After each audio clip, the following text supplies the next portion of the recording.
So in Arabic, there's a word called Djinn, and this is where the word genie is derived from. And Djinn can be a ghost, it can be an alien, it can be an interdimensional being, it can be all of the above were described in the ancient texts as Djinn. And some Djinn were tricksters, and others could grant wishes. Genie. So, in any case,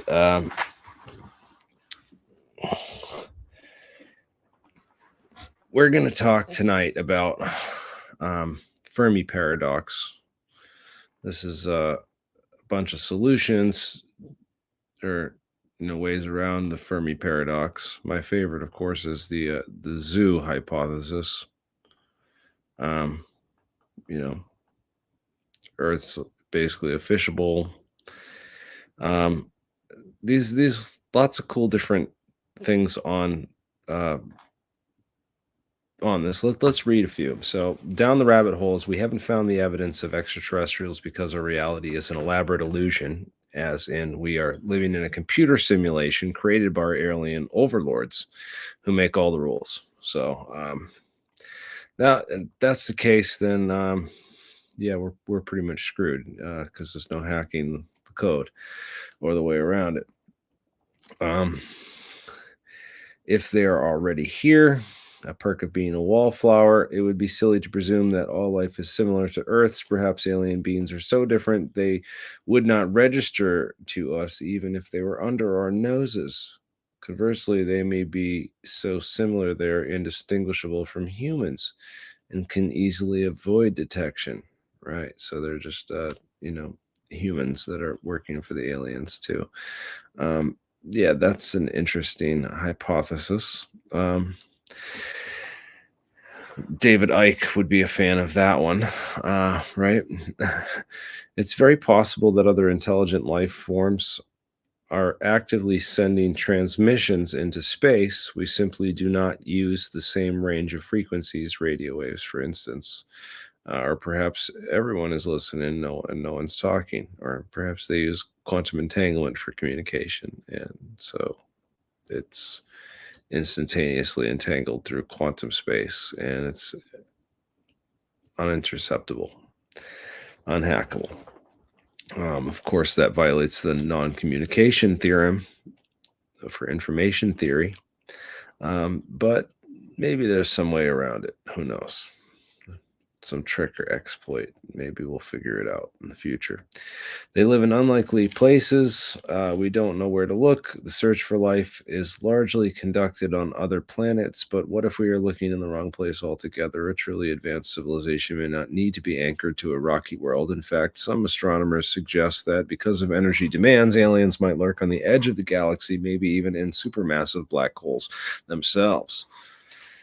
Maybe they're the dark matter. Maybe they're hiding themselves with metamaterials or invisibility cloaks, and they're sitting inside of the dark matter cloud, and we're just mistaking dark matter for, this whole thing. Yeah. Oh, welcome everyone to the Alien Scientist Show, where we deep dive into philosophy on science, physics, future technology, UFOs, alien cover-ups, government conspiracies, controversial science, and all that kind of stuff. So, yeah, this is going to be sick. Thank you all for being here. You guys make it sick also. So smash the like button and comment. All the comments make it especially awesome, especially when people who know a ton of stuff get on here and start sharing information and jumping in. That's always much appreciated.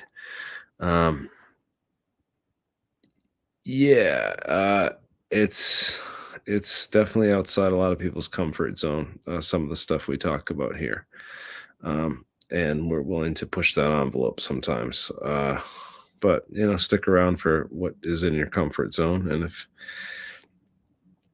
you don't like it, then we'll move on to something else eventually, right? Yeah, so let's smashed it. Awesome, awesome. Thank you so much for yep, and we're gonna have some people joining in too. I sent out, and I'm starting a bit early, so no worries. Um, yeah, I don't know. He's wrong about a lot of stuff, man. But I would love to get him on to debate some of those things because he is maybe right about some things, and I would love to hear his perspective. So I've reached out to David Icke and invited him to come on the show. Trying to get all kinds of guests in this world. uh, excuse me. Sorry about that. The Earth's a fishbowl. This is like the zoo hypothesis. In this scenario, alien civilizations know we exist. They simply watch our development from afar to let us evolve without influence, simply forging our own path. That's kind of like the zoo hypothesis with the prime directive as well. You know, can't interfere with pre-warp civilizations. Um, Regardless of how technologically advanced a civilization might become, space exploration will always be a long and fraught. Um, Instead of sending manned ships to explore the galaxy, aliens might dispatch self-replicating nanobots like von Neumann probes or Bracewell probes to do the work for them. Okay, yeah, well, that's kind of obvious. We've talked about that. In fact, John von Neumann published his first paper on von Neumann probes just a few months after Roswell in 1947. So, funny fact. Now, destroy or be destroyed. In Darwin's theory of evolution, a tenet says the strongest species survives. A similar tactic may be employed by alien beings. Perhaps they stay silent, hoping that hostile species aren't alerted or they strike before others destroy them first. Well, this is kind of in conjunction with living in unlikely places, variation of that kind of hypothesis. Maybe we are the aliens. Perhaps eons ago, some alien race visited Earth after seeing all the earmarks of a habitable world. The creatures sowed the seeds of life to their own with their own genetic material before going along their merry way.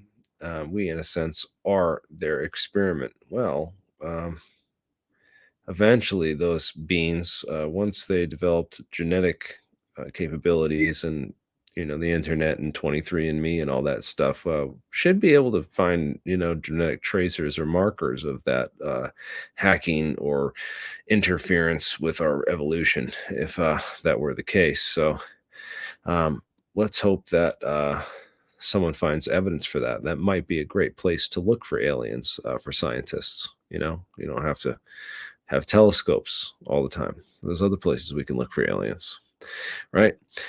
Space is too vast.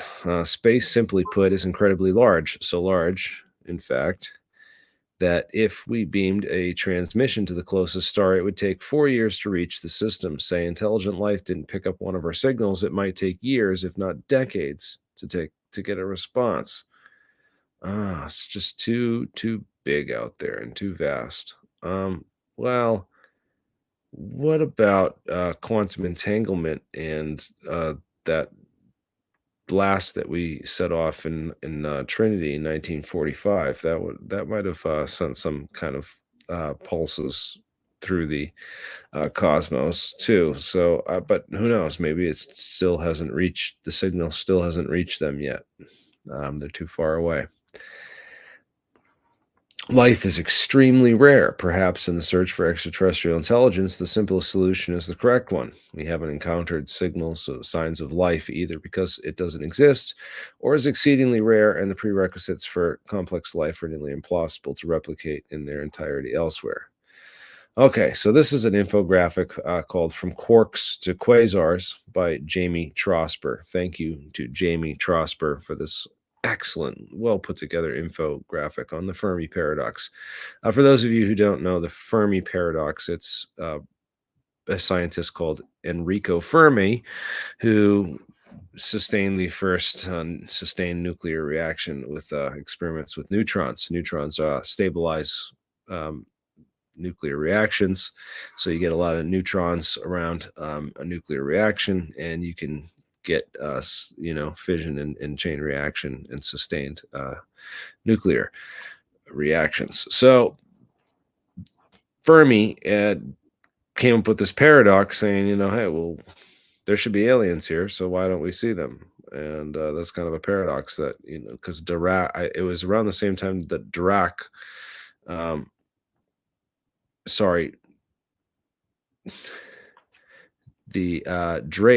Francis Drake came up with the Drake equation. And thank you, by the way, brother, for the super chat. Much appreciated. And I'll check those out. Those guys, and I don't know who they are, but I will check them out in a second. In any case, Fermi came up with this paradox with the Drake equation, saying, well, the Drake equation predicts there should be alien life, more alien life. We can't be the only ones. It's too improbable. There's got to be something else out there. Look at the stars and the odd. Let's just do some calculations on the odds and all this, and these trillions and trillions of stars and galaxies. We can't be the only ones. There's no way. It'd be mind blowing if we weren't. And the Fermi came up with this paradox saying, well, there should be tons of aliens out there. How come we don't see them?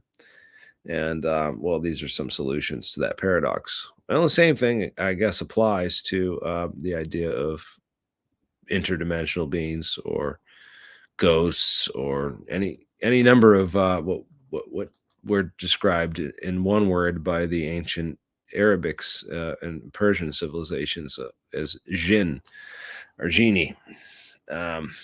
So in any case, so Eric Davis did this teleportation study for the U.S. Air Force, which is commissioned by U.S. Air Force Research Laboratories and the Air Force Material Command, Edwards Air Force Base in California, 2004.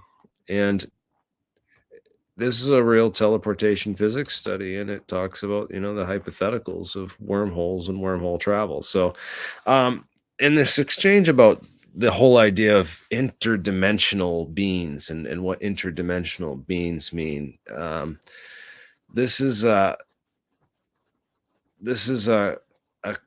interesting thing. I'm going to play a clip real quick just to introduce this topic, by the way. While I look up, and I'll play this clip while this is playing. I'm going to look up these names for our super chatter here and see what I can come up with.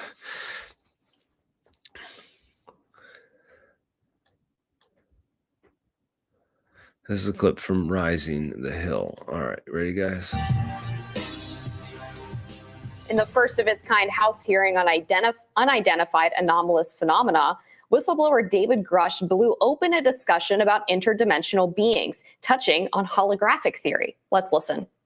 In terms of multidimensionality, that kind of thing, the framework that I'm familiar with, for example, is something called the holographic principle.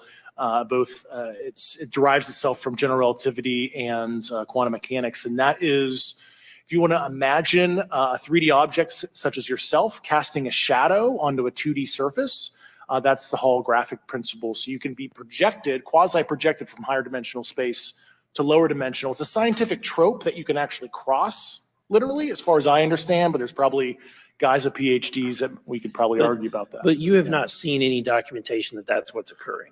Only a theoretical framework discussion. If any of that went over your head, professor of science at Harvard and author of Extraterrestrial, The First Sign of Intelligent Life Beyond Earth, Dr. Avi Loeb, is joining us to break this down. Welcome, Dr. Loeb. Thanks for having me. So can you tell us a little bit about what he's explaining there, the holographic theory, and how that might help us understand the technology that UAPs or UFOs are using? I don't think that's very relevant. The holographic principle is a concept that considered in the context of string theory in a way of unifying quantum mechanics and gravity in the context of extra dimensions, meaning we know of 3 dimensions of space and of time. And string theory argues that in order to unify quantum mechanics and gravity, the 2 pillars of modern physics, they need to consider additional spatial dimensions.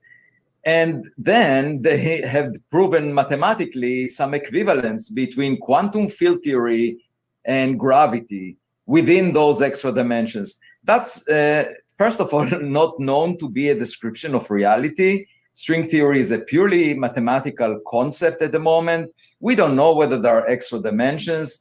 Theoretical physicists talk about it for decades, but we have no clue whatsoever that there is any extra dimension beyond the 3 spatial dimensions we have.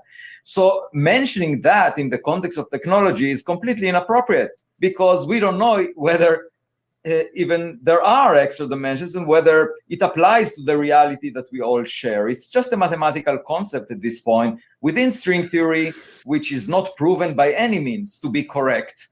There was no experimental evidence for string theory, and we don't see any prospect for getting experimental evidence in the coming decades. So the way I would think of it is just as a mathematical concept that has no relevance to technology, no relevance to the real world, and I'm just surprised that he even mentioned that. Yeah, and he did say that it was just a theoretical concept, but I also was kind of confused as to why it was brought up. I mean, based on your research, what is the best explanation of where these UAPs are coming from exactly, if not a different? All right, come on. This is an interesting concept that we get into next, because I came up with the idea of in one of Eric Davis's papers, he has a wormhole with Einstein looking through it at a dinosaur. That's like a trans-temporal wormhole, but let's just say transdimensional, in that it was a space wormhole. That I open up a wormhole right here in my room as a wizard. I get my wizard staff out, and I use my technology and my magic wand to open up a portal that's 6 feet by 28 inches, regular door size, right? And on the other side of this portal is Disneyland. And Mickey Mouse, a guy in a Mickey Mouse suit at Disneyland, walks through the portal and into my room here, and it closes behind him. So is Mickey Mouse now, or the person who stepped through the portal, whoever that is that person now a trans-dimensional being, according to David Grusch's theory and according to other people's theory? Because just say we have wormhole technology. Just say I'm an alien, and I open up a wormhole with my craft, my conscious quantum computer smart skin craft. I open up a wormhole and I jump through it to the other point in space. Am I now a trans-dimensional being, or is this now trans-dimensional? I mean, just hypothetically, what are we talking about here? No one's asked David Grusch this. He apparently has some kind of degree in physics. I think it might be an associate's degree in physics or something from the military, through the military. I haven't looked into it too much, but yeah, he's totally off base. And why even mention that in a congressional hearing to talk about that? It's kind of like, yeah, we have higher spatial dimensions and stuff. But yeah, technologically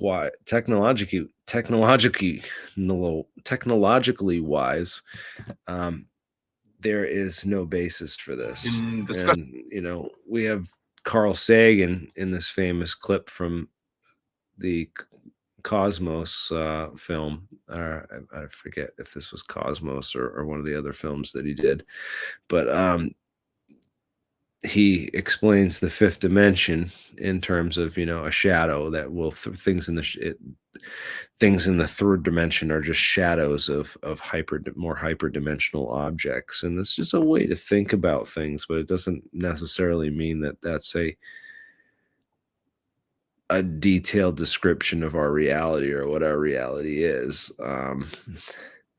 but it's still interesting to think about in terms of, maybe there is a hyperdimensional construct that we could figure out and warp space-time with. And I think if it did exist, it would be inside quasi-crystals, which can have, 5-dimensional symmetries and hyperdimensional lattice structures with, so if you want to reach these hyperdimensions, I think these higher dimensional crystals like quasi-crystals would be the way to do it. But yeah, this is still an interesting where he shows the tesseract too, and the shadow of that in 2 dimensions. It was a very good watch. Yeah, so anyone who hasn't seen this, we should go watch this and check that out. But yeah, that was super interesting that they brought that up and had Avi Loeb comment on the issue of trans-dimensional and what it means to be, what does this even mean? Because in terms of, like it's like the Fermi paradox, back to that Fermi paradox, but to an extreme now, because we're talking about, basically things that borderline on the Djinn, so we're getting into the magical, mystical world of Djinn now, where you're talking about, this being that exists in the 5th dimension or hyperdimension space. 11th, he's in the 11th dimension and the 7th dimension. Like, what does that even mean, dude? Like, and you try to ask them in terms of math, and it's, they can spit out some vector algebra, some linear algebra with some show some linearly independent vector spaces, which represent what in our 3-dimensional reality exactly. I don't know. I haven't seen any real academic literature or papers on this, and but perhaps someone else out there would love to jump on and share. I sent some invites out to a bunch of people and stuff. So, thank you. But yeah, but Djinn's not real, but neither are trans-dimensional objects or aliens. I mean, at least there's no evidence that they're real or that they're here. At least no concrete, convincing, scientific, undeniable proof. There's some interesting things going on that people use as evidence for stuff, but who knows what that could be. Yeah, so let's move along. I want to play a clip. This is a very good one from way back in the day. Whoops. Let's share the sound on this. So the gentleman with me now is Bob Exler. Bob is a former NASA mission specialist. Bob, we're going to see some footage very shortly with sightings, but what are allegedly UFOs. But from your point of view, what is the single most convincing piece of evidence that you've come across that convinces you that we have been visited? Well, I started out extremely skeptical about this whole thing. I thought this was just rubbish from the tabloids, but I was surprised to find thousands of U.S. government documents from intelligence agencies that tended to indicate that there was a little bit more to this than met the eye. So I went to seek guidance from the various highest levels of the United States intelligence community, and I was quite alarmed at what I was able to learn. Now, we are, in this report that we're now going to show, we're going to hear a conversation featuring you. Tell me the context of that conversation. Well, I had contacted Admiral Bobby Ray Inman, who was the head of the National Security Agency in the United States, Deputy Director at CIA, Director of Naval Intelligence, and a variety of intelligence posts, a technologist, and clearly someone that, if this was really accurate, that there really were UFOs and non-human intelligence around, this is a man who had to know. Mm-hmm. So I was able to contact him thanks to a contact through Admiral Lord Hill Norton here in the UK. And this conversation, he alarmingly not only indicated that these issues were covered under national secrecy laws, but that the United States government did in fact have possession of the hardware associated with this. In other words, this was an actual physical phenomenon. As A craft, a spaceship. Several of them, and they were in operational condition, which I assume suggested that they had been in contact, that they had been given these craft for some reason or another, because they certainly weren't crashed vehicles. Okay. Well, is there anyone out there? Sue Whitfield reports.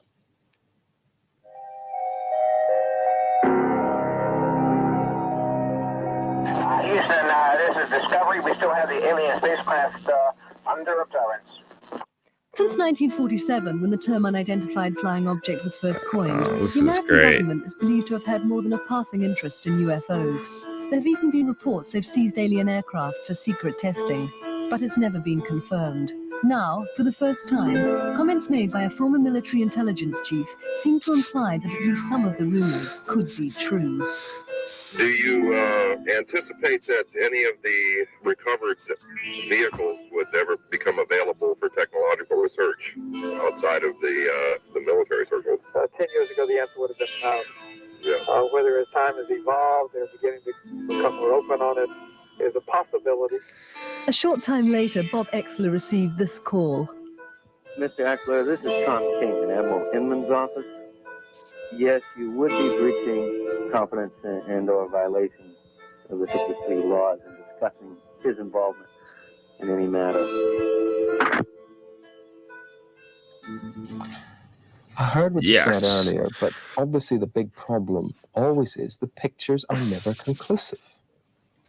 The pictures, yes, are not conclusive, but when you get involved in an investigation and you find the extraordinary physical evidence left behind, and you talk to the witnesses, medical doctors, officials of governments and so forth, in one of the cases that we had just seen some video from, there was a Canadian official who was actually taken on board the craft.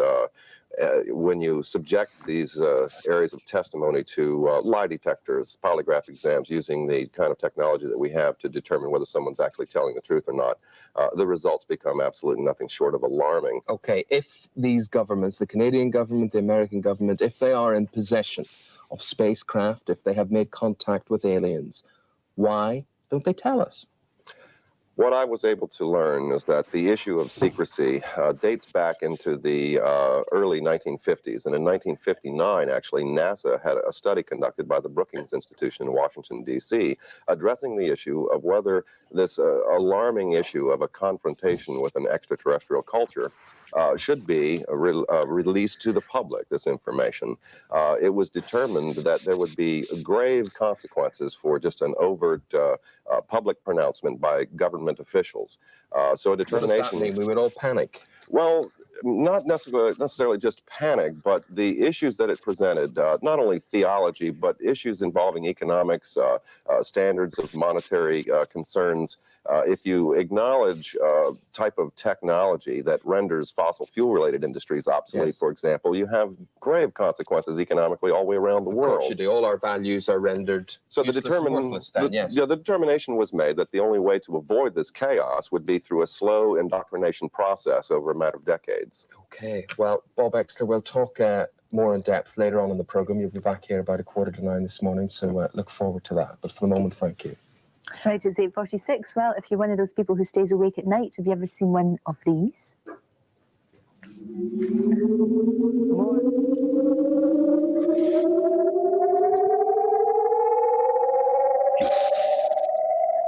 That weird ass noise, man. So like there's a couple noises that people always associate with UFOs. And that's crazy. Yeah. So yeah, Bob Oshler, this guy was from NASA and came forward with all this stuff back in the 93. This was 1993, September 28th, 1993. Yeah, so people have no idea how many.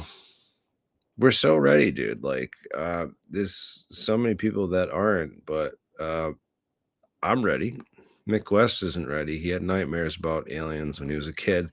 He hasn't gotten over them yet, apparently. But there's a lot of people that are ready. And but aliens are, super scary, man. They might not all be, super cool and nice. you know, as we just know about humans, not all humans are super cool and super nice and, you know, or super smart and super awesome either. So let's get on some of these humans right now. I want to switch gears from Bob Oshler because I just don't want to stick on this the whole time, although he does get into some interesting stuff. Link to this in the bottom half, so you guys can watch the second half of that video and catch up on that. I want to shift gears here for a minute and talk about some way. I don't know you hear how the this conversation got started, but we were talking about things in general. We were talking about remote viewing and, you know, possibilities and so this is Jeremy McGowan, and Jeremy McGowan is Osiris UAP on UFO Twitter. On if you can want to look for him, I posted a link to this on Twitter with a shout out to him, and he responded to that and said, "Oh, thanks, appreciate you for sharing this." So yeah, Jeremy, I reached out to you a while back, right when things were first breaking up with you and Lou Elizondo there, and the offer's still on the table, man. Anytime you want to come on and talk to us, that would be cool. I would love to chat with you. So this is a I encourage people to go watch the whole interview and listen to it, but it's like 2.5 hours. So I'm just going to sum it up for you in 2.5 minutes if I can. McGowan was in the military. He said he was in Iraq, I believe, at the time, and that they had gotten this crate, and he was told to stand with the crate until a shipment could come, a plane could come and pick it up, and he had to stand there with it for, I think a couple days. Apparently, they told him not to stand near it or not to sit on it or get too close to it, but he did anyway because he just there was nothing else, nowhere else to sit and nowhere else, just going to stand there and watch this crate for your 8-10 hour shift in the military. So he ended up sitting on it, and apparently got like some radiation burns in the inside of his leg later in life. Some cancer appeared at that part. I don't know from whatever was in that crate. Later believes that it was it was definitely something classified, but he later believes that it was some of these Russian nukes that got at the collapse of the Soviet Union. A couple of them got bought out or sold into terrorist groups' hands, and that when we went into Iraq and Afghanistan, we recovered some of these things apparently, and that's what he believes these were. So this is an interesting thing because this kind of like, well, my story coincides with the case for George Tenet made to go into Iraq. So maybe there were WMDs, and we did do a good job going in there to get rid of this stuff. So I don't know what's going on with all of this mess, but Jeremy McGowan got deep inside the Elizondo camp and was actually going to make a documentary with the UAPX team and with Lou Elizondo and Sean over there, and learned some things apparently about Lou and came forward about them. We're going to listen to what he says. This is basically the worst of it. Although he does say that Lou's wife mentioned something about him having a yeomanship, and that's a Navy thing. And he said that gained some suspicions. But the first point he thought Lou Elizondo, he knew for a fact that Lou Elizondo had lied to him was when Lou told him that he was a Mason, or Lou apparently told Jeremy McGowan that he's a 33rd degree Mason, and I guess McGowan is a legit 32nd degree Mason and knows like all about the Blue Lodge. He mentioned something about, he asked Elizondo about it, and Elizondo's response back that he wasn't a member of the Blue Lodge, but he was a Scottish Rite Mason. You have to be like a normal Mason at a local lodge before you apply to the Scottish Rite Lodge, apparently, according to him. So I learned something new about Freemasonry. I didn't know that, but yeah, he gets into it. Let's listen to this for a second. things like that. And Lou takes this napkin and he draws on a napkin 3 boxes. And he goes, everybody has remote viewing wrong. And he goes, when you remote view, you actually travel. You leave your body and you travel to a different realm. And he goes, this box 1 right here, if you remote view a person, you are traveling to this realm. Then he goes, this box right here that I'm drawing, if you remote view a place, this is the realm that you're going to. And then he draws another box and he goes, if you go here, you might not come back because there's almost no humanity in this realm at all. And I'm like, what the fuck is this guy talking about? And he can see my facial expression is just going stern. I'm sitting back, I'm crossing my arms, I'm tapping my fingers on the table, and I'm like, this is bullshit. And he can see that he's losing me. So what does he do?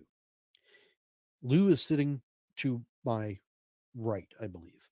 He takes his left hand and he reaches over and he grabs my right arm, my right forearm. And then his head drops down. And he looks like he's going into some sort of trance. Are you and kidding? he starts, no, I'm not kidding at all. This was you swear to God on Yeah. or swear to whatever that this is a true story. Yes, Okay. 100%. And I've got people, like I said, Jake Mann, I believe was there. Justin Tandy, I believe was there. Dustin Hoyer, I believe was there. Sean Cahill was definitely there. We were all sitting around the table and saw this happen, right? Okay. And he starts telling me. So you're listening to Jeremy McGowan recount what happened with Lou Elizondo at Lou's house. So yeah, this is crazy. About my future. And this is when it all came crashing down for me.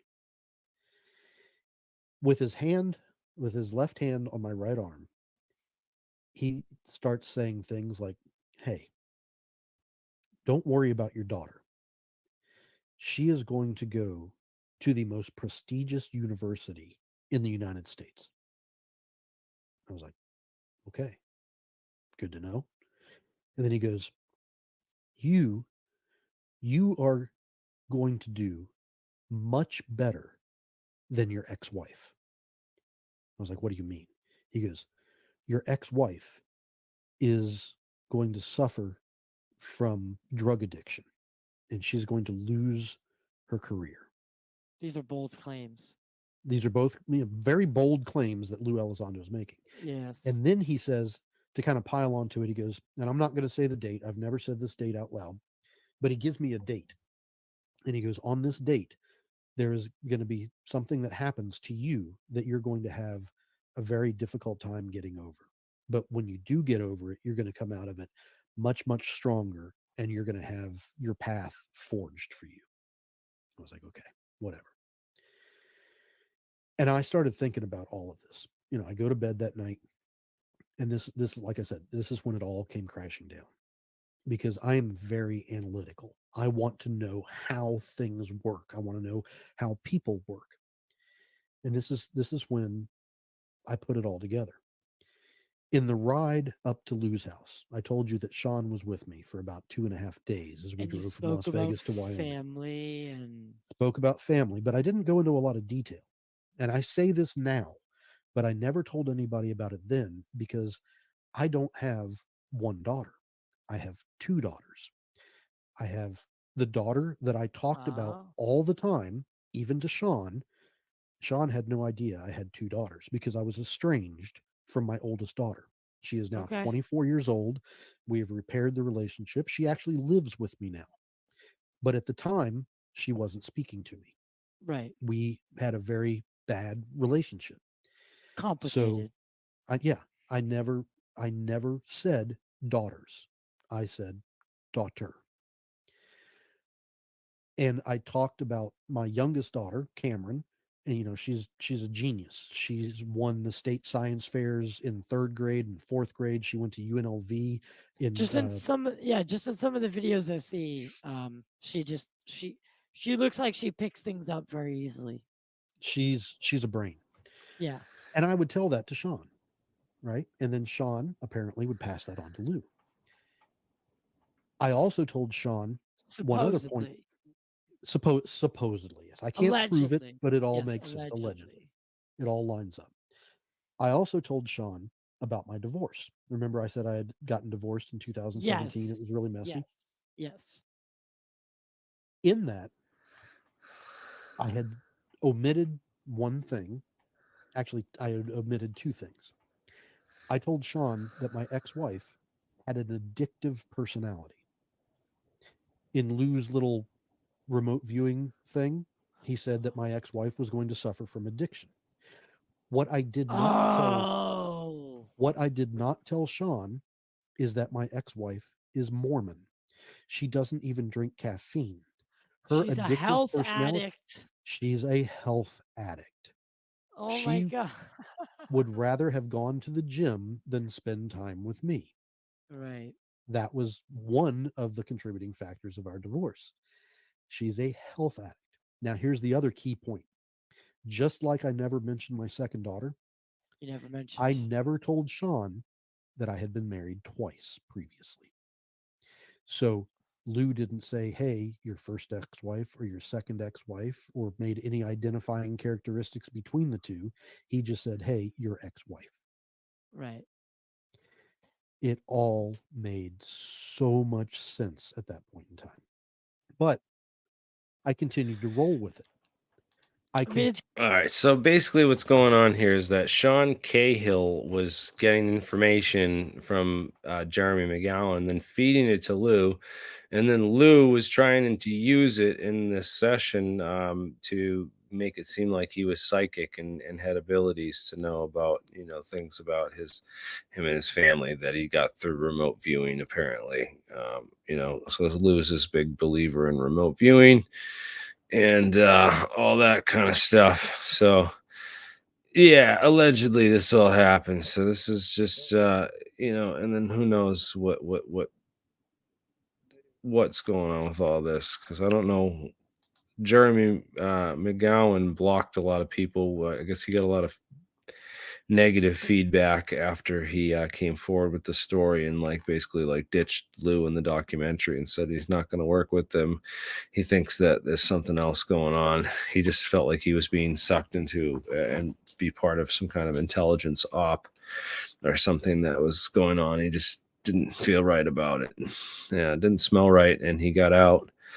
And this was his story about it, about why, you know, things didn't smell right and why he got out of that camp. And, you know, now says, you know, not sure really what these guys are up to, what this is all about. One of the key things, though, I did learn about this is because I had maybe some misperceptions about the nature of the Atom Project and the whole issue of going around and gathering up UFO debris from people in the public and bringing it all to one place, and then giving it to the army for Kreta.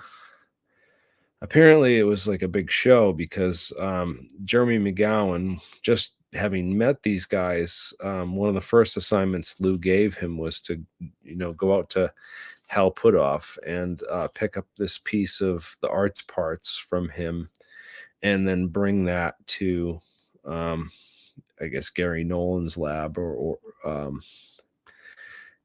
I forget where he said he was going to bring it to. But anyways, he tells the story about that, and I don't have a timestamp for that exactly, but it's in this interview, and he talks about it. Maybe we'll try to get him on at some point to talk about that. But definitely go check out this interview with Jeremy McGowan. He tells a very interesting story on this Total Disclosure show. I hadn't heard of this show before, but I went and subscribed, and yeah, go check them out and check out that interview that he did with Jeremy McGowan. It's pretty interesting. Some interesting stuff he says in there. Basically, like he just thought the whole thing was kind of weird because it's like, well, if I'm getting pieces of a alien spacecraft, a real UFO, you know, shouldn't there be more security or more like, you know, of a protocol for me to like go get this thing and transport it, you know? What if the Russians get it? You know, shouldn't we have security? Like, anyways, it's kind of yeah, maybe Lou worked for, yeah, he worked for Counterintelligence before. Um, and it seems almost like he never stopped. You know, a lot of people in intelligence and this type of work don't stop when they leave. They get like a, you know, but his wife was complaining she was getting, I guess, the countertops redone in the kitchen at Lou's house when Jeremy was there, and that, but she was complaining about money and that they were running out of money or that Lou wasn't really making enough, and she was asking him about this, you know, his military yeomanship or something, and I thought that's kind of weird. What's that about? Is this like a U.S. naval intelligence or something going on there? Maybe.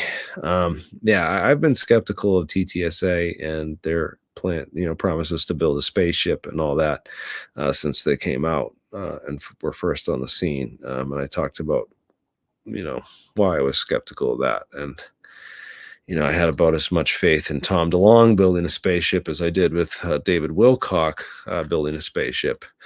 I hadn't heard from David Wilcock in a couple months, and now he's back on the scene. So welcome back, David. I see that they ripped you a new one over there on Truth Seekers with Steve Cambion the other day. If you hadn't seen that, you might want to go check that one out. That was just hilarious. But you know, there's only so much of Truth Seekers that I can take. Oh, he's ripping on Jeremy Corbell on Steve-O right now. That's awesome. Yeah. Jeremy Corbell was on Steve-O's podcast, believe it or not, the other day. And if you guys don't know who Steve-O is, he's the guy from the Jackass movies. The Jackass movies are, you know, he's famous for such being a jackass, basically. Yeah. He stapled his testicles to his leg and other, you know, in Jackass stunts. So yeah, this is who Jeremy Corbell's rubbing elbows with now, and you know, totally full of himself, talking about himself like he, you know, it's, oh, I made a documentary, it's so easy, and you know, and oh, he's just like, it was bad, man. And it just made me think like I need to start getting into video editing more and the presentation, because it's really like, it's like working in a restaurant, man. You know, we got good quality ingredients, but we're not serving them up right, you know. Whereas he's taking agreed, brother. Like taking short quality of he's- research, presentation, and even guests are way better than any of these fools. And yeah, they've had you. And another thing I have to point out is that lots of these truther YouTube channels that spread the narratives and stuff, they are only 3-4 years old, and they're now all at 100,000 subscribers. You've been stuck at 100,000 subscribers for 3 or 4 years now, and literally should be at millions. It's insane what they do. Yeah, they've held it back. They've definitely held back the material, and it's because of all the classified stuff that we've talked about on this program. Let's be honest. It's if we weren't reporting on real sensitive information and stuff that they don't want you to know, they wouldn't be doing this. And also, they didn't like my, you know, scientific stance on COVID of not, you know, trusting the science and questioning the narrative and asking people to, you know, telling people that, you know, the scientific method involves control groups and, you know, right, and things of this nature. And wonder if like the control group, and you bring that up, and how that is like the cornerstone of any real science and the scientific method, and that there was a lot of rumors and stories going around of people getting saline shots half the time or something. And I wonder if they did do a control and only 50% of what they gave out were actually what they said it was, and then the other 50 was just saline water. And then there, you'd have 50% herd immunity, like that would be the same as the rest, if per se, it gives you a higher chance of getting it or something. But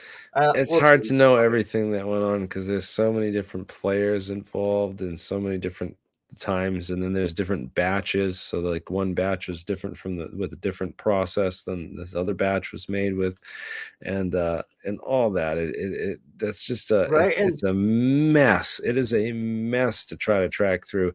But the thing is, right? So I gotta interject. The batches, for those that don't understand and don't know what Jeremy's talking about, real science, anyone that understands CRISPR technology and what's going on, every batch is a different, you 3D print, essentially, like as a, analogy, the virus code, and that is the batch of what they were doing. And one batch of this SARS-CoV, whatever it was, that had, I think, 96% identical to the 19 version from Wuhan, was documented in the Winnipeg 4-level Canadian virology lab in 2018 or 2016, I think it was.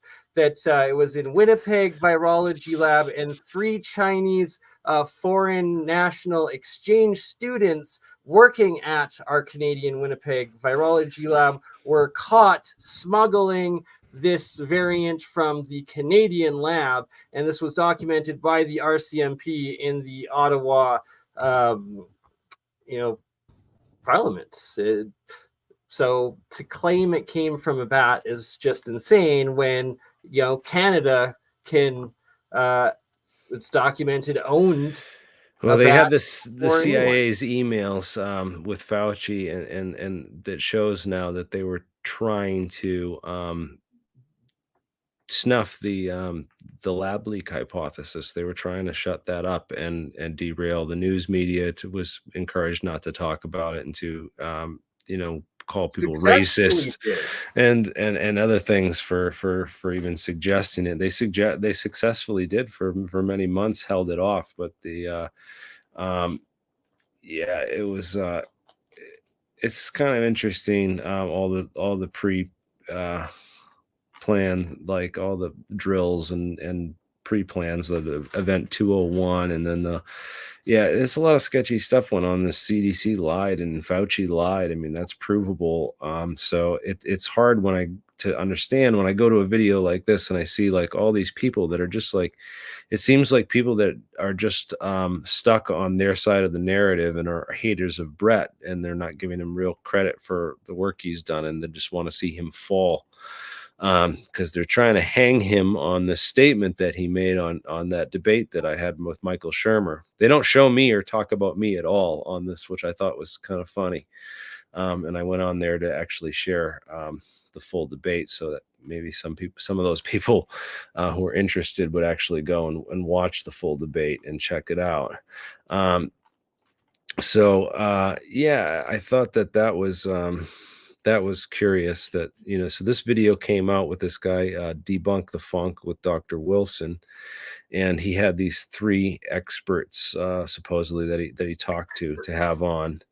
And of course, they're people who work directly for the vaccine industry and companies, no conflict of interest or bias there. So 3 genuinely, concerned experts in immunology that are just want to share the facts and truth with us. So and I hope that that they're all telling the truth and that they're right about some of the things that they're alleging, because they're saying there's no evidence for this happening, but there's no evidence that it's not happening either, and we really have to wait like 5 years to see any of that. So and I was discussing some of this with some of the biologists and other colleagues that I know.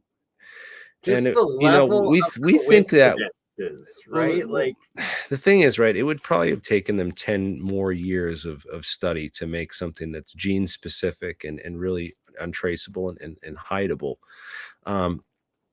Just Well, think if their real goal is I depopulation, because there's a whole rumors that the vaccine came out of DARPA. The DARPA vaccine came out of a DARPA. the one that got released. And I- that I one d- could have been yeah. gene specific, and it could have been an attack to false flag to, make the other look guilty, and that simultaneously they let out the common flu one at home. What was it, Fort It's a Bragg, mess, whatever the dude. Fort one was? That apparently that second like non-deadly strain came from, Fort and it's like Detrick, yeah. Fort Detrick, and it's like you would naturally do that and you would release that in your general population at the same time or even before releasing the deadly one on the other side where you're planting the evidence of it. And why I stressed the Winnipeg Virology Lab and the 2016 documentation of it, it's because if Canada has it, a little vassal of the US and NATO, then of course the US obviously has it. And the fact that Russia was the first country to come out with their own vaccine for it, and that it wasn't an mRNA one, it was an actual like old school vaccine with like the dead virus in it, that would also have literally take like a decade to manufacture, have on Right. hand and do. So they it's could, just yeah. so We'll see. In 10 years, if half the population dies, then we'll have a real serious cause for concern. By then, maybe it will be too late, but who knows? I just don't think that it's plausible that they rolled it out too quick and this fast. Maybe they did. Maybe this was like the end times, and this was Armageddon, and they literally just like Or did. more But likely was just human ignorance, arrogance, yeah, I think a F lot up, of that and through for profit, accidentally, and right? And that even some if of the it profit was, stuff might have been set up so in advance. evidence towards that, and why I suspect that is because of the U.S. Army random war games with China at Wuhan, as well as the Microsoft, what do you call it? Virtual gaming of it, supposedly a month or two before the actual event broke out and happened. And what that looks like to me is that it accidentally got leaked from there. They called in everybody to go in, assess, do the best that they could with it. As soon as they're like, yeah, it's a go, they gave the go ahead to like America to be like, yeah, everyone release the flu-like non-deadly one to get the herd immunity up and get your antibodies up towards the bad one.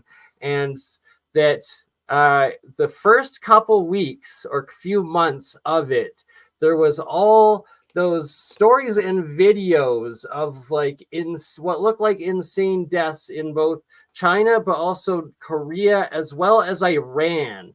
And that the fact that it was in that specific genome compared to the rest, who knows, right? But yeah, and remember, you got fired for questioning the science. So doctors were getting fired for their jobs. People were getting fired from their jobs for not taking the jab. Anybody and everybody would lose their social media accounts for just posting it on social media and claiming the science, Yeah, questioning because it you're for a year and a half, 2 you're years. endangering public health and safety by spreading dangerous misinformation, they would claim. And this is kind of like, well, people were dropping in the streets, and you know what? It's crazy is I refused to take the jab. My entire family all took it, and they were saying on the media that if you have, for Thanksgiving, don't have your unvaccinated family members at Thanksgiving, and it caused this whole controversy in my family. They almost didn't want me to have me at Thanksgiving. More divide and conquer at the home, right? At the very core basic, they had to. I caught COVID from my family at that Thanksgiving.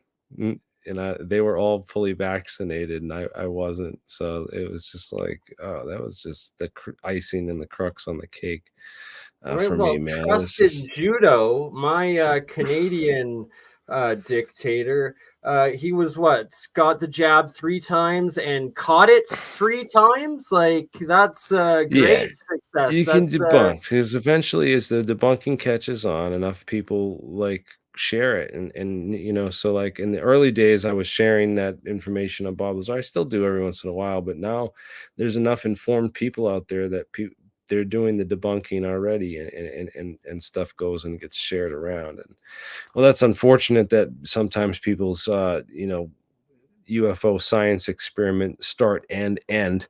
I mean, their science journey down the UFO rabbit hole of science start and end with Bob Lazar a lot of times. So that's kind of why I've done what I've done, to try to not just turn people off from this, and to try and bring more people into questioning the science, and being more proactive in learning about this stuff, and I question would it. 'Cause, love for us to like just actually have a conversation with Bob, because I have so many questions. Because it's like, why are you claiming you need this freaking particle accelerator to make a hydrogen car fuel functionable? Like, it's so insane. You literally need a 3.5 volt battery and some salt water, and you can have a salt water car, hydrogen car like Stanley Myers. But is this you're talking about the Bendall stuff now? Is this where we're at? No, sorry. Just electrolysis in general, and the hydrogen fuel from water. Because we got to get the thing is, we got to get Bendall. I don't know. He's being evasive. Carlson's not joining either, and we'll pull up some of their work right now. I want to. There's a video that I want to bring up. Actually, yeah. I didn't have it up here originally, but let's go. Let me just go to my history real quick, and I'm going to bring up a video that I was just watching. So my main thing with Bob Lazar, though, is he's like it's like, if he's inspiring people into, like, even if his story isn't true, but the actual overall case is, that was bringing awareness. It was like soft disclosure sort of thing, but it's a gatekeeper. And the biggest one being free energy, and that he's like, oh yes, I have my hydrogen car. It's made from electrolysis. I'm literally getting hydrogen from water, using electricity, using solar electricity. So it's completely green and sustainable. But then he throws in this particle accelerator. Like, he's like, oh, but I have a particle accelerator at my place, and I need it to make this material to be able to, it has something to do with storing the hydrogen in the tank in a solid state. Yeah. And it's insane. This is the Bob Lazar hydrogen car video. Yeah. And so he switches to, So if you think about, a particle accelerator, you're making, every time you smash the particles together, you're making one new element, like fusion, right? You're fusing. So if you were gonna create your own lithium hydride, supposedly he's creating the lithium in a particle accelerator. So he's taking helium atoms and bombarding them with an extra proton that jumps up the two protons inside of a helium nuclei, get the third proton, and it makes lithium, right? So let's think about a molar mass. So a mole of lithium is 10 to the 23rd Avogadro's number, right? 10 to the 23rd atoms. So that means you need 10 to the 23rd of these particle collisions to create 1 mole of that stuff. Now, question. It probably needs like 50 something moles to make the amount of lithium hydride for those storage tanks that we saw in his trunk of his car. And this would have taken the amount of energy and resources for this extra step. Just do the math. Absolutely insane, right? So it's like, oh, it's not economically feasible as all Right, these because stories. his where whole it's like, thing, that is his whole completely story, documented. and then his whole thing, his whole shtick is he runs United Nuclear, so he supplies people with hard to get things that are government regulated and hard to get and stuff. And that in itself is kind of sketchy because, you know, well, what better place for the government to keep tabs on those types of things than through someone like Bob Lazar, because he's where people are ordering this stuff from, you know, because Right, the honey pot. he's You the know, like honeypot. Yeah, still so pimping that honey pot, old Bobby. but And the so, lithium hydride, right? It's way easier to buy lithium in bulk or lithium but not hydride. even that. It's just way easier from, instead of you know, adding in the step of lithium hydride and particle accelerator and any of that bullshit. Just how about, okay, your water, your little bit of electricity, boom, electrolysis turns it into hydrogen, and then just straight into the fuel injection into your motor or your engine, that your combustion that you're using it. Then you're not having to waste or, you know, worry about storage, the energy of going into storage, of doing the transfers from gas to solid back to gas, as well as manufacturing this lithium hydride. And it's absolutely crazy. Yeah, how would you do it in a particle accelerator? You didn't show the setup. He didn't, you know, really get into all that, because I would have loved to see, you know, like you'd have to have, you know, a couple billion collisions per second, and then run the thing for a couple of years in order to make, you know, a usable amount.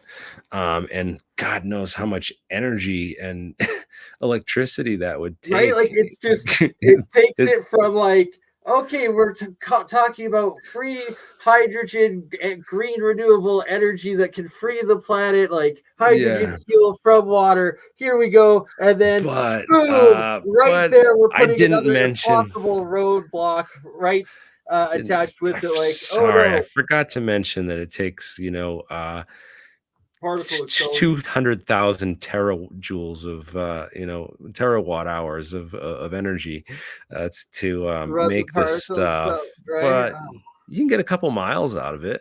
Free energy.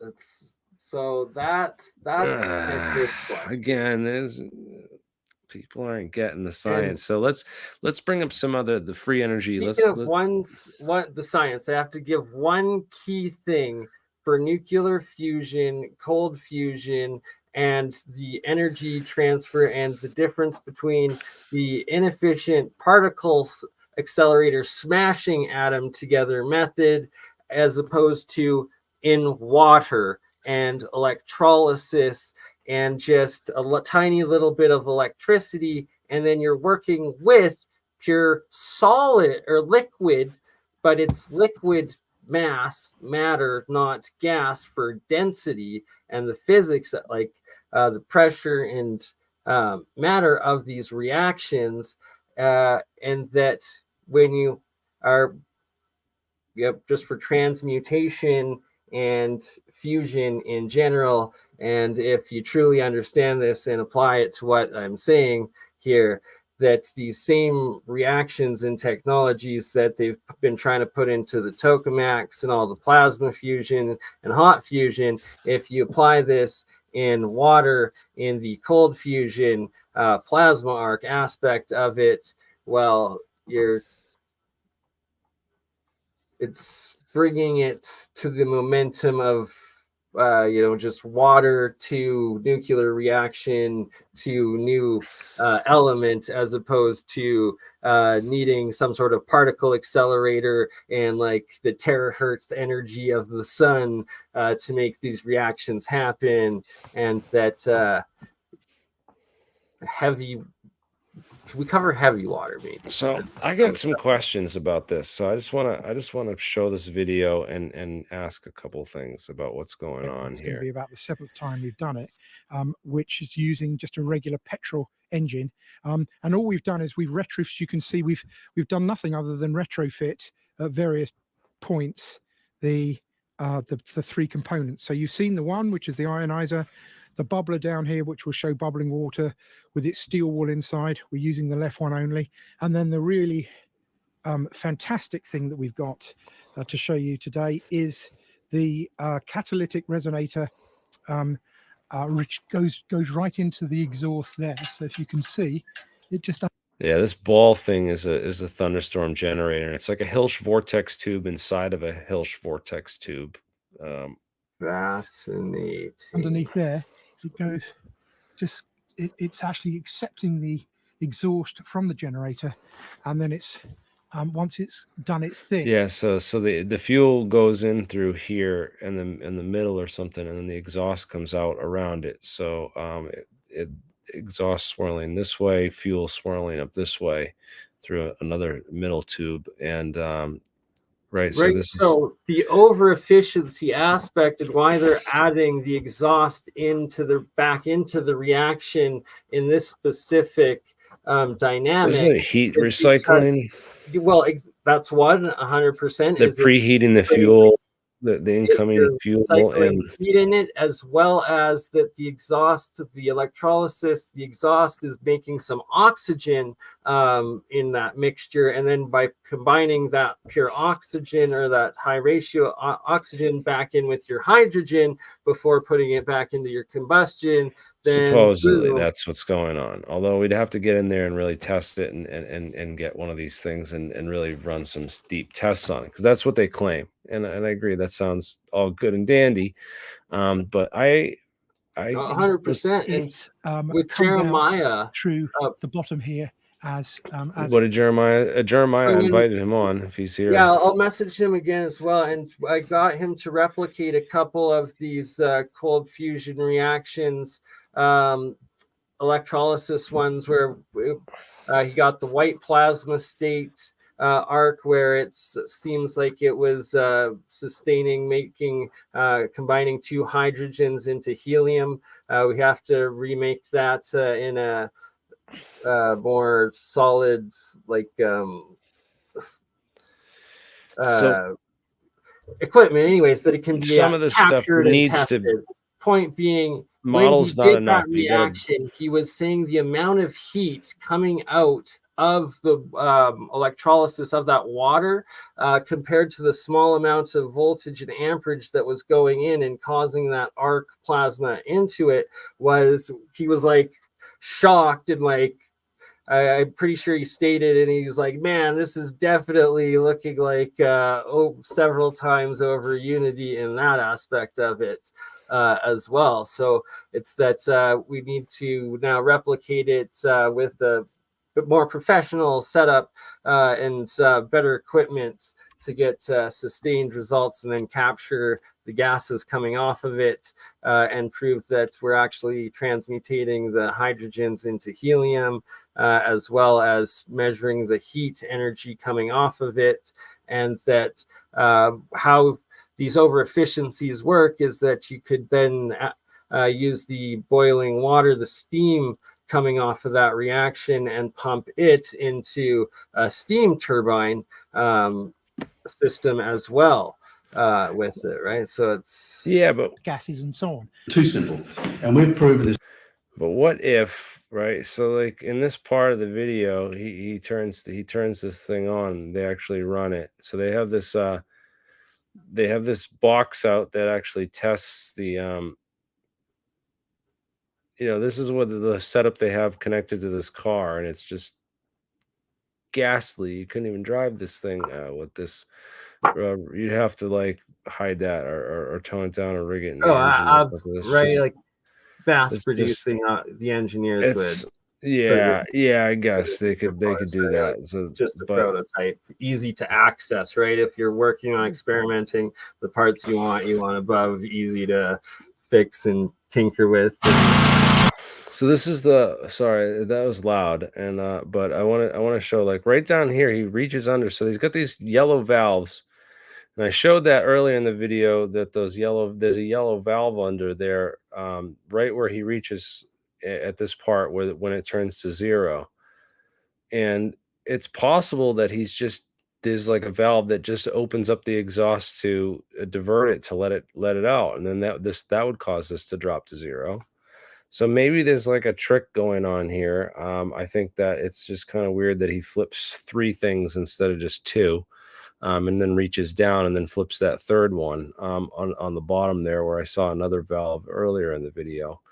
I just want to know what is going on there. I'd like a more detailed schematic and picture of that whole setup. I wish that he had gone there with the camera and really showed that, because that would have told me right away if there's some kind of trick or sleight of hand, going on there. Yeah, I have a lot of questions about this, and I'd like to have one of these things brought into a lab and really analyzed and looked at in more detail. I have some friends who worked on some similar technologies and have some things to say about it as well. About the idling efficiencies versus under load. So it would be interesting to, see this thing running and then actually put it under a load, like have that generator actually, powering something, heavy duty camper or, some equipment or some, stuff and see how that. There was a couple of presenters and groups, I think out of Texas, that it was either last year's or a few years ago's Tesla techs that were doing that themselves. And like 200 efficiency plus 200% efficiency under load is great. That's a huge deal. Plus 200 efficiency and idle, it doesn't mean anything. It doesn't do anything for us. Right, you got to be doing the work. The load has to be moving 100%. Right. So 200% of zero is still zero. Right. You can sit there and tweak zero. There's million people work miracles tweaking that zero. And that's but there's more to it. So I'd like to see. So this is this is interesting, man. I don't know if there's like a valve down here. I don't know what's going on with it, man. I would just like to be able to experiment with this technology live and be able to sit there and man, I so kicking myself in the ass. Like, I wish if I could have just not gone to Tesla Tech last year and gone this year instead. Much right? more easy than Could have been there for all this. Right. So next year we will both be there. That is the goal. And I'm going to start doing some crowdfunding stuff for trips for next year. So this is channel Metal Press TV. This 12 years ago, and it's a hydrogen from water hybrid mixture, and it's literally just 2 jars of one of water with electrolytes, one a spit jar that collects the hydrogen, and then the hose going into the injector into the burn explosion, right? So I'll play it with the volume here, let the guy explain. This seems extremely easy to reproduce and test. And they would like you to believe this is just water, electricity, and some baking soda, and about 29 amps. We found that we can inject this in a state of vacuum into our engine and double our mileage under certain circumstances. Now, I'm running a V8 350 and have been for over 30,000 miles. It all starts with the wiring. You get some number 10 gauge wire, 2 conductor, and run it to a switch, which you put under your dash. I'm using a regular 120 volt light switch, which is rated at about 20 amps at 125 volts. I'm only running at about 13.8 volts DC. The switch is not worn out or burned up yet. It seems to work flawlessly. This is the ground wire that I connect to my frame. If my battery was over here, I would have put it to my battery just for convenience. Now I'm going to set the jug right here next to the master cylinder. I just happen to have room for a gallon jug. This is the vacuum line that goes to your carburetor. This is the master cylinder here that is your brakes, controls your braking. So we're going to take advantage of the vacuum pressure of the engine right here where it's strongest. Can get like 16 inches or more of vacuum at certain times. And we're going to set a pad here and install the jar right here. We're going to put about 3/4 full on the water. And I've already added some baking soda to it as an electrolyte. Now this is a very fancy cell element design. Don't be disillusioned by how fancy this looks, because very simply you can get 3 faceplates Literally, though, these are Bernie jars, and that's the whole Dude. point. And I've literally been working with these, and in jars that I'm doing, you can produce with a very little amount of voltage and energy, large amounts of hydrogen, especially when you, like he's showing here, making large surface area explosion, where then these successions of plates, right, you're creating huge, ridiculous amounts of surface area for these reactions, and that's just a little bit of flow creates a lot of electrolysis and hydrogen production. Yeah, 3D printing and the etching is going to be able to do astronomically more for surface area in terms of like that in the future. But Oh how yeah, long do the those? nanotech How long glass. do these things last? I mean, does it break down the metal? Does it wear down the metal? I mean, like The how anode a bit, definitely, and it depends on the metal. Tungsten actually takes a very long time. Silver, a pretty decent long time as well. Steel, it's, it'll probably run about 3 months per reaction. But hey, if 3 you months? just Yeah, go that's not going bad. through I a mean, steel cartridge every 3 months, and all you need is to put in water, salt water, baking soda. yeah. I think that's pretty affordable. You can get So 3 to 5 years out of a water heater coil. Same kind of deal, But maybe yeah, a little bit. Maybe if you anodized them or galvanized them or some kind of actually, electroplating, zinc is one of the zinc electroplates. fastest Yeah. to erode off the anode and eat away. Huh. Yeah, Yeah, cobalt, an alloy titanium. for sure. Titanium is good. I've tried it. That Yeah. actually lasts a while as well. But yeah, I'll play a little bit more. It's only a few minutes long. And like, this is so easy and so easy to reproduce. And yeah, keep it going. Kick High it grade back on. stainless, some Teflon nuts and bolts, and for about $5, you can make this. See, I've notched it for the wires. Put the positive in the middle, put the negatives on the outside, and boom, you've got it. I've just made a more advanced version. You run the wires through the lid like this. I'm going to install this down here, and we're going to seal this up.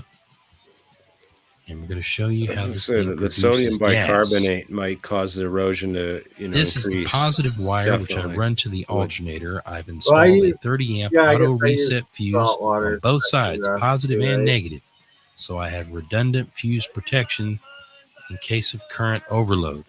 And the fuel cell will occasionally pull too much power. We would want it to automatically shut off. We connect to the alternator because we have a lot more magnetic field right there, much more energy available than connecting it to the battery. So I highly recommend that you connect it exactly as you see in this fashion. This is the dryer jug. It's just another jug that's sealed off that has a particular way of plumbing. One long hose, which goes to the fuel cell.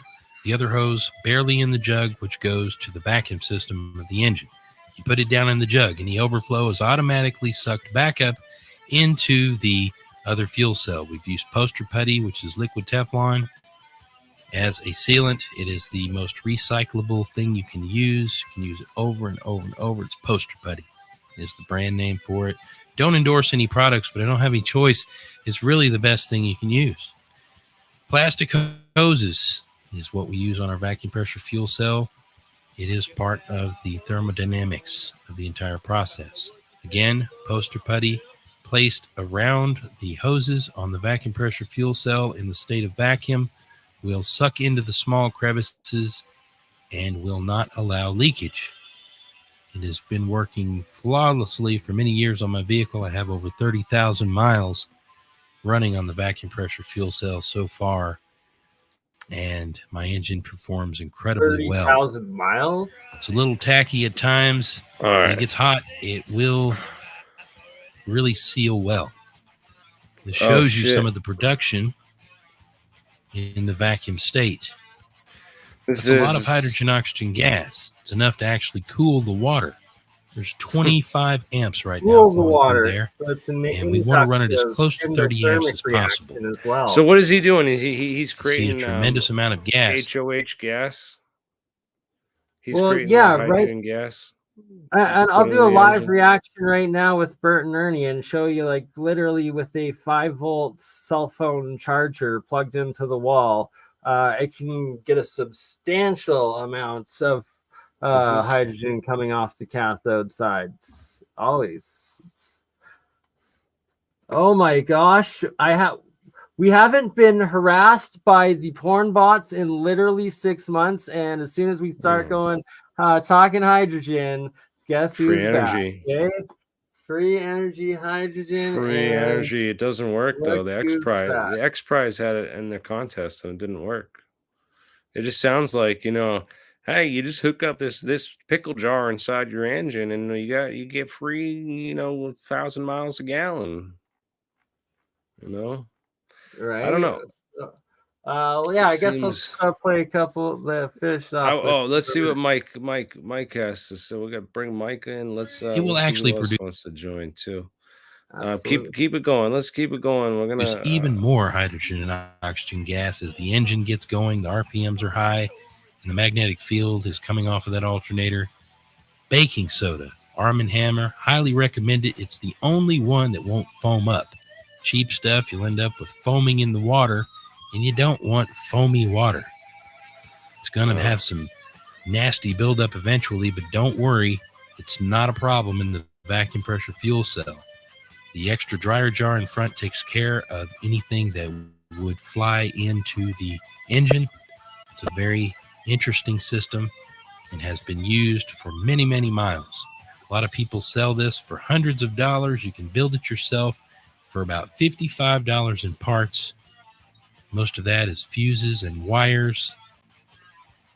And it is important that your alternator is able to handle the current. It will pull about 29 amps. So you have to make sure that your alternator is in good condition. When you get this thing hooked up 29 right, amps. you should see water coming out of your exhaust. As it gets going, the amount of water coming out could be tremendous. Depending on your engine, if you have any carbon buildup or nasty stuff in your engine, it will generally blow out right onto the ground in front of your eyes, steam cleaning the engine. This is definitely a technology that has potential. We hope that you take advantage of it. Thanks for watching. Cleaning the engine, essentially it cleans it. This is like And tweaker the key part, science, and man. like, the chemistry is honest. The chemistry is honest that instead of CO2, carbon monoxide, that comes off of fossil fuels, you're literally putting out H2O, water, mist, vapor as your reaction. Pure pickle juice that comes right out my exhaust and pickle juice, and I can just bottle it right up and pickle my cucumbers Pegs, in it and drink it. do you This is mind showing your camera, Pegs? If This sounds like it'd be great for your engine. It would just cleans your engine right out. We Man, might you just careful put with this. who we let in tonight, Jeremy. We might with the porn I know bots, Mike though. They might. Oh, I know Mike, but there was a Pegs there. I asked them to put their camera on, and they disappeared. Don't bring any porn bots in the chat. No, we don't need those guys coming in and they come authenticate. Yeah, must authenticate. So this pickle jar with this pickle juice that makes your engine burn super clean. Does it dissolve your engine parts or any of the metal inside? Is this corrosive? Apparently, she's saying it actually steam cleans it, and steam I've heard cleans that from it. a few. Oh my! I've heard that from several people that I've talked to. This is a primitive fuel cell. This is nothing complicated like Stan Meyer. It's great. This is just a primitive device, Yeah, I mean, well, it's made with pickle jars, man, and Well, no, electrically, it's primitively done too, because he's not pulse DCing anything. He's just straight constant current DCing it, which is not what Stan Myers was doing. He was pulse DCing. Yeah, And Stan Myers was much more advanced. you know, there's all That kinds of for ways sure. to disturb the water, the hydrogen, in all kinds of To mediums. crack it, So right? So I heard there's like some way that you get the right frequency and you hit it within the Resonant catalyst. So well, what I moves it. heard what Stan Myers Right. was doing specifically was he was doing a what's I've never called seen a one that you frequency. can get more energy out than you put in. So it's almost like you're just taking extra, you know, voltage off your alternator and putting The that energy concept where you behind doing that is you have to use the electromagnetic. Jeremiah explained this well. You have to use the electromagnetic field to disrupt the gravimagnetic field, which is a different field. But the electromagnetic field can tune into the gravimagnetic field, which are two different magnetic fields. The gravimagnetic field is the cosmic field. It's abundant. If you can use the electromagnetic field to resonate with the gravimagnetic field correctly, in theory, you will have plenty of over unity, you know. So, but there's another thing about pulsing an inductor. You know, when the inductor's off, there's a entropy happening there, an entropy force. They call that the reverse voltage. So you know, you got a coil, you give it forward voltage from left to right, and you remove that charge, and now it creates its own voltage from right to left, reverse polarity, which is a whole different phenomenon. And for years they've been throwing that phenomenon away using surge suppressing technology on your devices. So, and the old TVs, they used to blow up because of that phenomenon. Like when you turn off the old TVs, they used to explode. So they had to develop a way to capture this flyback voltage. And they've created a flyback coil that they put on the back of these old TVs, the tube TVs. After those incidents, when they first released the first tube TVs, they didn't have flyback coils to protect the TVs when the clients turned off their TV, and some people were reporting their TVs are blowing up. Yeah, exploding, boom. And when they turn off the TV, it would bang, because the flyback, there's a huge coil being energized in that TV, the cathode ray tube. So I look forward to the day that Bendall or any of you guys can bring your pickle juice. I'm sorry, I shouldn't call it that, but the HHO generators or this down and show us. So yeah, Stan Myers, he was doing I don't frequency think, sweep. from what I know about chemistry and physics, I just don't see how you're getting more energy out of it. And we've done this. I put one of these on Jeff Peckman's car in 2009 with my friend who has the patents on a lot of this stuff that I talked about. I'm trying to get him to come on and do an interview with us. He came on one other time with Bernie and me a while back. So Bernie's met this person.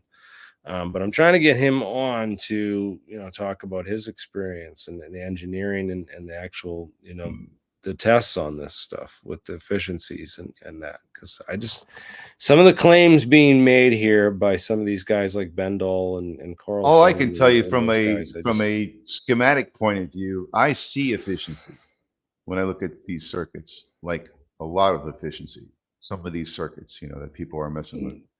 Well, I'm just skeptical of some of the claims. The one that has the exhaust going in, and if it's able to create a plasma arc within the water in the electrolysis reaction, and thus starts heating up the water with the small amounts of power going through just at the high amperage or whatever in that plasma arc. Right. Well, he's using DC forward voltage. Utilize that heat energy back into your overall reaction, those would be the most promising, I would say, as well as it's putting the exhaust back into the recombustion of it, where you're taking your oxygen and putting it back in with that hydrogen into it. Those would be the biggest potential, I would say to see something like that. And with Jeremiah's results, that the couple of times we ran it, and it looked like it was producing more heat energy out than electricity going in. That could be something to it. But yeah, let's see this guy right here. Looks like he's got a running one in his car. Says it saves him 56%. So even if you're saving 56% of gas from water, like it's 50%. At the gas pump. How did I do it? My truck is now a water hybrid. Check this out. Well, technically, it's a hydrogen on demand hybrid. What we have here is distilled water with 1 teaspoon of baking soda used as a catalyst. We tickle that water with 12 volts of electricity, and what it does is it separates the hydrogen from the oxygen. That gas is then sent into the combustion chamber, where I was formerly getting a 30% burn. That's right, in all of your gas vehicles, you only get a 30% fuel burn, which translates to 70% of your fuel, of your gas, comes out of your tailpipe. Now, however, I'm getting a 100% burn in my combustion chamber, which means a few benefits. Number one, after a couple hours of running hydrogen, it had blown years of deposits out of my engine. My engine actually idles so quietly in city traffic I can't even hear it. My torque increased, my horsepower increased significantly. And like I said, right now I'm getting 56% better gas mileage highway, and I'm getting 35% better gas mileage. The air coming out of my tailpipe is so clean that I can hook it right into my on-famous emphysema technique. Just kidding. This is not producing a high rate of you're hydrogen. not storing hydrogen. I can cure my grandmother's, He's just placeboly happy. Lung disease. He's just happy. This right here, He's just happy he built something. Paying for expensive oxygen tank for her. We can just hook the tailpipe of my car right up to grandma's videos all the time. I've seen much better production of hydrogen on video than what you're seeing here, and that's when you pulse DC. We gotta just stop talking about videos and just start trying it ourselves. This is the point. Is these are very simple to produce, and that Bernie, I guarantee you, if you do what this guy's doing right here, the same project. If you build the same thing, you see what he's doing here, and instead of giving it constant current DC, and you get a pulse width modulator, and you pulse it instead, you're gonna get better performance, better results than you're seeing in the video here. You're gonna get much more hydrogen than you're seeing produced here. This is very little what I see coming off of here from, like, even compared to what I make. I mean, constant current, not to give constant current DC a bad rep, but constant straight DC line, it works, but it's not as good as a pulse. Okay, that's all I'm saying. Yeah. Anyways, we've been on this Let's topic. see this one again. Can you finish playing this one you were showing with? That's why I say it's primitive. I'm at this topic too. I'm done with this topic pretty soon. Fair enough. Next topic. Because I need to. Honestly, I want to get these people Back in to a the Fermi, lab where I can actually like test this thing live and run real experiments on it and get something done. Because right now it's just like I've seen so many free energy scam videos, dude. Just like anytime I look at this, especially dude there with this friggin' if you want a free Mohawk energy motor, the Stirling engine is not a fake. That's over 100 years old. It works on temperature differential. You could put it on a cold surface. Yeah, that's what's needed. Yeah, onward. All right, so this is basically I just gonna hold this one on the back burner. It works off of diaphragms, and airflow, cold and hot air. If we can't get Bendel to bring a machine out, or my buddy to bring something out that we can test and run some proof of concept on, then I'm just gonna have to wait till next year at Tesla Tech for this one to get it to dive into it again. Because I myself am going to set a goal of over the winter make my own and start actually testing it, because I actually run it under load to see about that too, and then run it for like 3 months. Look, they're back again. They don't like hydrogen. I swear, man. It's run it for like 3 months so that we can see exactly how long if it burns out the engine or wear and tear on components and stuff, because that was another issue that people raised and had I've heard questions that as about. well. So yeah, I asked if it would make it, if we open portal to Disneyland and Mickey Mouse jumped through the portal, if that would make him an interdimensional being. A little over 2/3 of you voted yes on that one, and just under a third voted yes, and the most people voted no. So no, probably does not technically make him an interdimensional being, even though he just stepped through an interdimensional wormhole. He's still a 3D being. He's not a being from a higher dimension, I guess. So this is the definition of this. But again, there's to us, Mickey Mouse is 2D. Yeah. So, but I'm talking about the actor in the suit there, over in Disney World. In any case, yeah. So this was I wanted to get into this before we got sidetracked with the Bendel and the that stuff. The vaccine. Oh yeah, we talked about this. The Brett Weinstein's response video there, and I'm still waiting for to see what comes out of that, and more scientists to speak out about this issue, and come to the truth about this, man. Are we all going to die? Are they depopulating the earth with this vaccine? Doesn't look like it. I think that's kind of far-fetched, but who knows? We'll see in 5 years if 50% of the people who took the look into Judy Mikovits on that one. Yeah, right. Yeah, there's a bunch of people that said it on there's people saying it too on Jesse Ventura's show and stuff back. Is that the woman's name? Judy Mikovits. Yeah, Mikovits. Yeah, that was the one on. Was that the one on Jesse Ventura? She was employed by the CDC for more than, I think, 2 decades. She was one of the top scientists over there. Interesting. We get like top scientists that turn whistleblowers, man. Those are like right. And let's compare like people like her, right? Because I've never heard of her, and this is how it usually happens with key whistleblowers, is that you never hear anything about them. How do you spell her last name? I think Mikovits. Yeah, there it is. There, so she came right up. Mikovits. Yeah. Oh yeah, this was her. Oh yeah. Oh yeah, I remember her. Some of the things she says correlates with some of the things George Carlin said about his experience with polio as a kid, and he said he jumped in the river, and they told everybody don't jump in the river or you get sick, and nobody jumped in the river. And he said he jumped in the river, and he's the only one that didn't get sick. That's George Carlin's story anyway, with polio in his childhood. So you can take that one however you want. I mean, interesting story.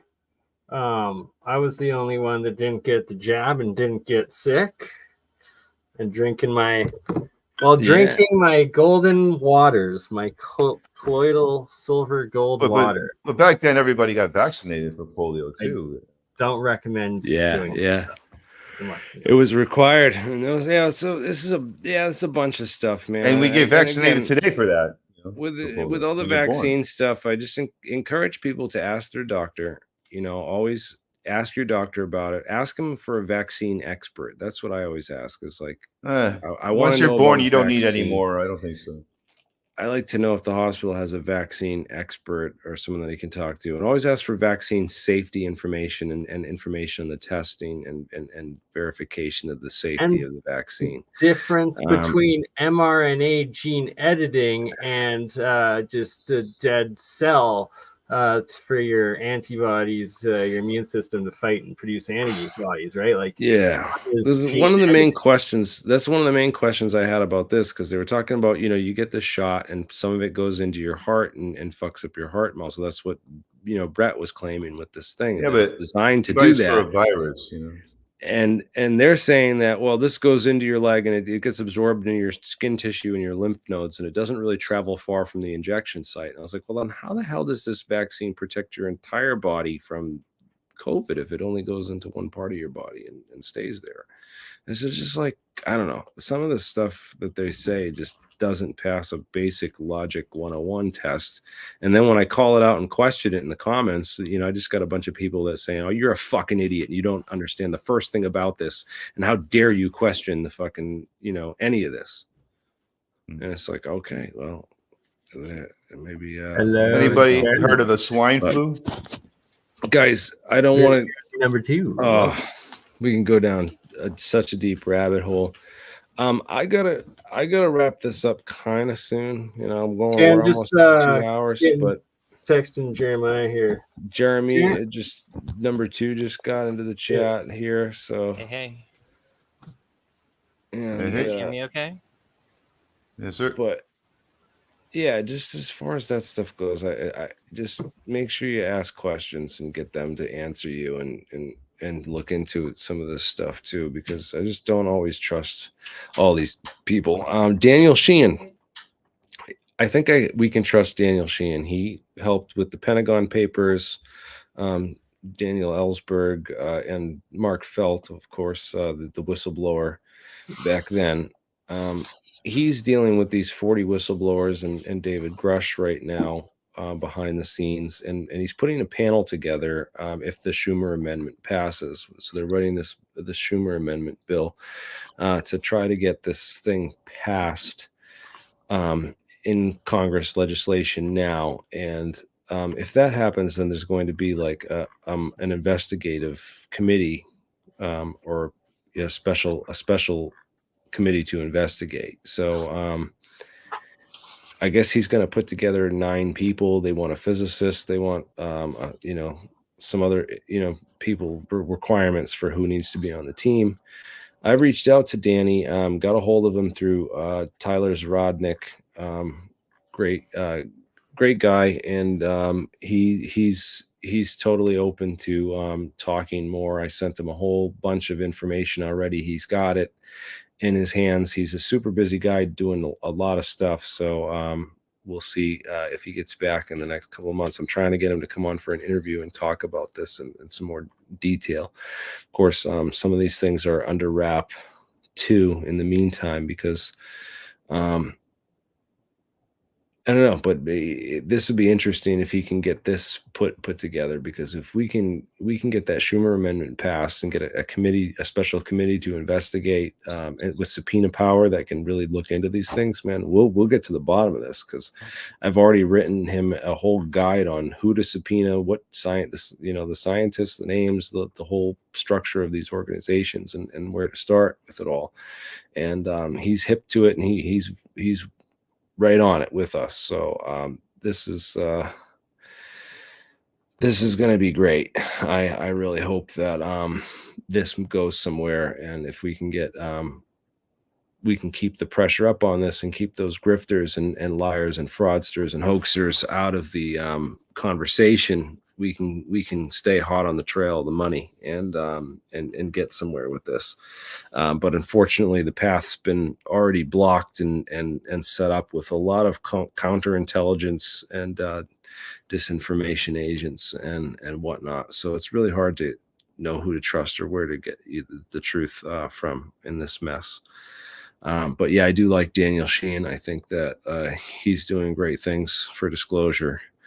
And there's another guy named Daniel Sheehan, who's this is the lawyer Daniel P. Sheehan, and then there's another Daniel Sheehan. I think he's at the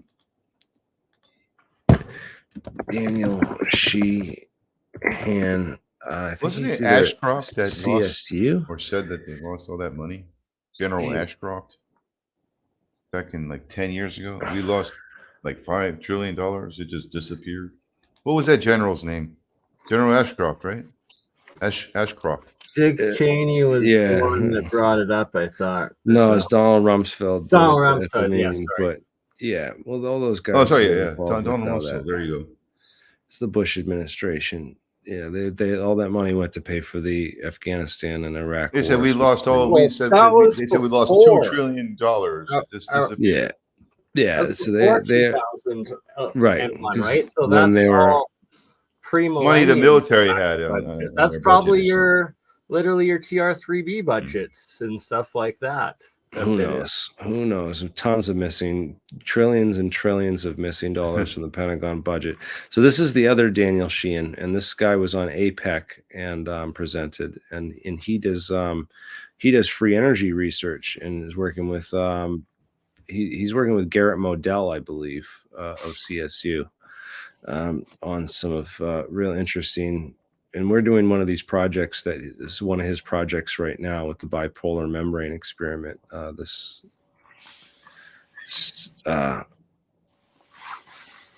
Very interesting stuff. So yeah, keep these Daniel Sheehan guys on the horizon. There's two different ones. So there's the lawyer, and then there's a scientist named Daniel Sheehan. So yeah, weird, huh? That's an odd coincidence. Yeah.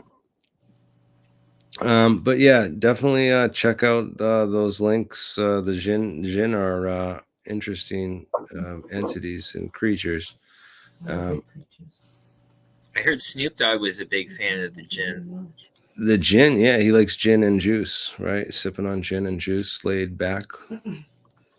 Snoop Dogg's a huge fan of Djinn. But yeah, for real, yeah. So the Djinn, though, like for interdimensional stuff, the Djinn is Islamic.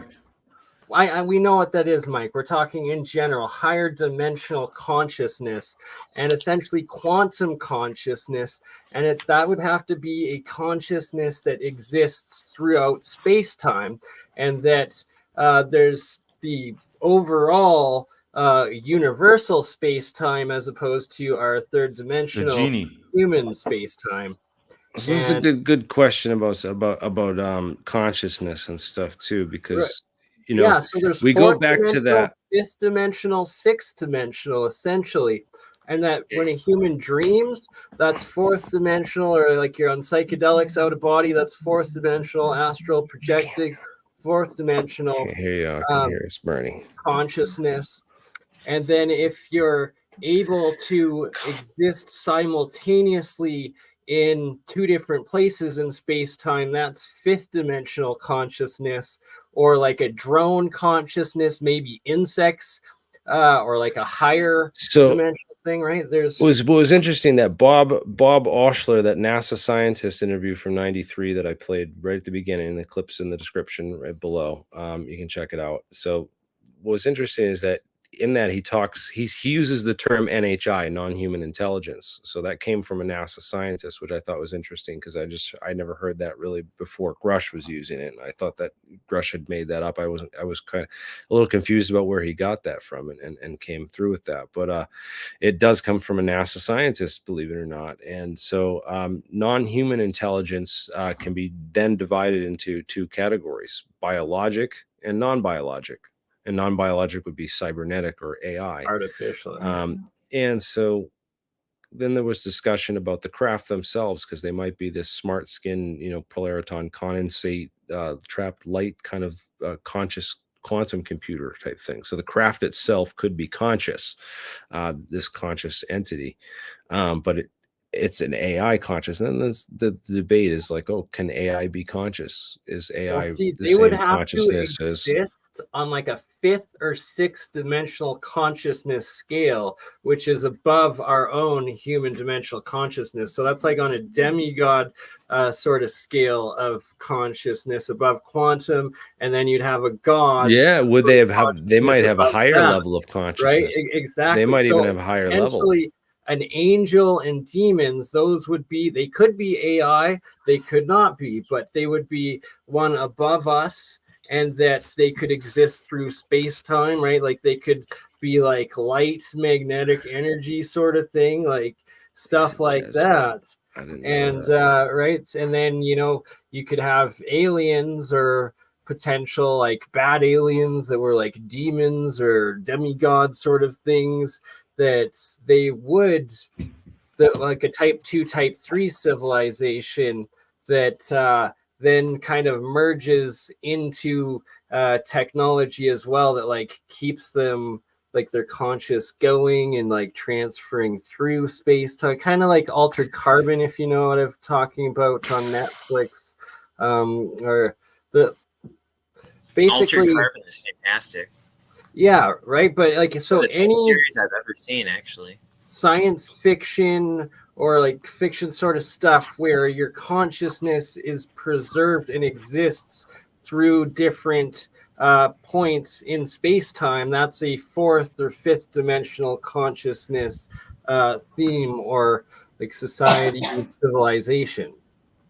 Right on. Well, hey guys, I gotta wrap it up here tonight. Here's the StreamYard link if you want to join the after party. I'm sure Bernie and some of our guests will be sticking around if anyone else wants to jump in. Subscribe to the YouTube channel, Alien Scientist. I'm also Alien Underbar Scientist on Twitter. My guest here, Bernie, the Crypto Alchemist. Go check out his channel. Subscribe. I don't know if Mike, do you have a channel, or Jeremy? Mike does. So yeah, Mike, if you like this water car stuff and want more of that kind of stuff, what else kind of stuff do you do on your channel, Mike? I works with shit, you're muted, Mike. Sorry, there we go. But yeah, go check out Mike's channel. Mike Does. I don't know if he's on right now. We'll post a link to that in the description below. Thank you all for watching, guys. Have a great night, and again, keep up the good work out there. And anything interesting or cool you come across, you think I should know about, blast it out on Twitter. Shoot me a shout out or an email, thealienscientist@gmail.com, and we'll get to it, and we'll get to all your stuff. So thank you guys. Great show, and we'll catch you on the next one. Peace out.